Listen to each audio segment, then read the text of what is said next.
हाय, स्वागत आहे तुमचं राखू सोनवणे चॅनलवर। आज मी घेऊन आलेले आहे एक टॉपिक स्ट्रेच मार्क्स।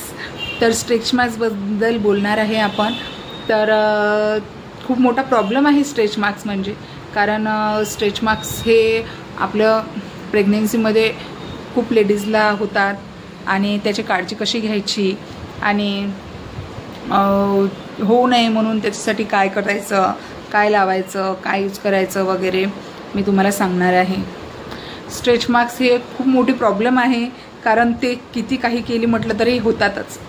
तर मी तुम्हाला त्याबद्दल काही इन्फॉर्मेशन देणार आहे आणि त्याच्याबद्दल सोल्युशन भी सांगणार आहे। चला सुरुवात करूया व्हिडिओला। तर स्ट्रेच मार्क्स हे प्रेग्नन्सीमध्ये तसं म्हणजे पोट दुखायला चौथ्या पाचव्या महिन्यापासून स्टार्ट होते। तर 6व्या-5व्या महिन्यानंतरच स्ट्रेच व्हायला लागते आपली स्किन। तर त्यापासून स्ट्रेच झाल्यानंतर मग ते स्ट्रेच मार्क्स उमटतात आपल्या स्किनवर।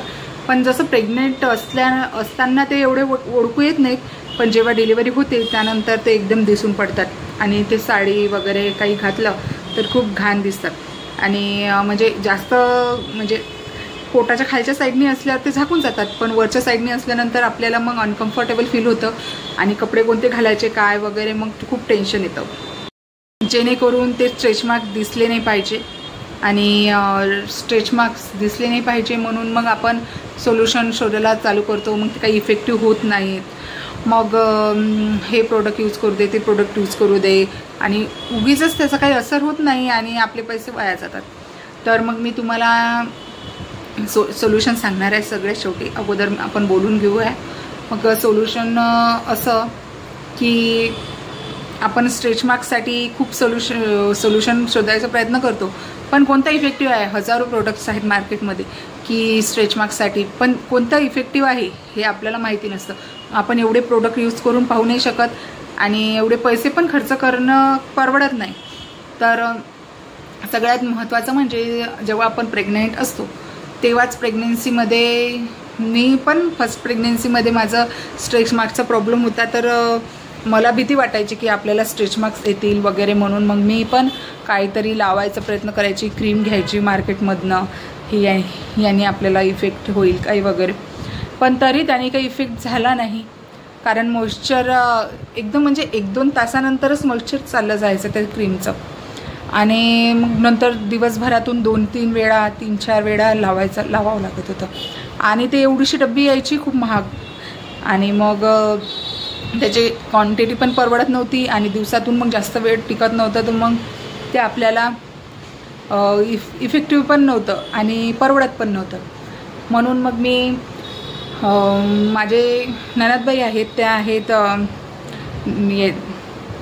स्किन डॉक्टर आहेत त्या।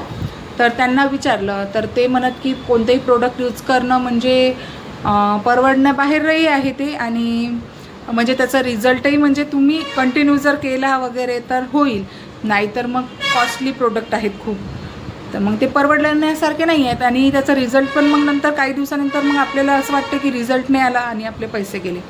म्हणून त्यापेक्षा ते म्हणत की तू आपलं खोबरेल तेल असतं, खोबऱ्याचं तेल ते लावायचं, त्यांनी खूप सॉफ्ट होते स्किन, मॉइश्चर राहते आणि जो 5 ते 6 मिनिट ते पूर्ण असं थोडंसं आपल्या स्टमकला असं चोळायचं, म्हणजे हळूहळू चोळायचं, असं जास्त प्रेशर देऊन नाही चोळायचं आणि ते पूर्ण ऑइल असं लावू द्यायचं आणि ॲब्झॉर्ब होऊ द्यायचं।